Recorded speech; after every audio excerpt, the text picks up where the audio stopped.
Getting around a large city like Tokyo is made easier with its elaborate metro system. But first, you need to get your PASMO card, which you can buy at many ticket booths all over the city and in the train stations. Just load some yen onto the card and you're good to go. Don't worry if you don't speak the language, because English was on most signs in Tokyo, so you could easily figure out where you needed to go, since the stations can be very hectic given the 37 million people moving around in the city on a given day. We exited at the Harajuku train station and soon saw this beautiful entrance to the Meiji Jingu Shrine, marked by massive torii gates, which then takes you through a really lovely and peaceful walk through a serene forest.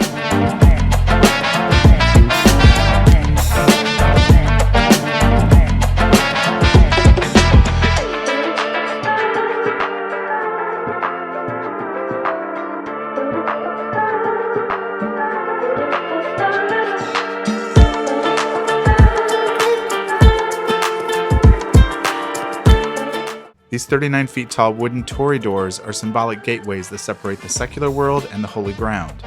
They're the largest wooden torii doors in Japan and were constructed in 1975 using 1,500-year-old Taiwanese cypress wood.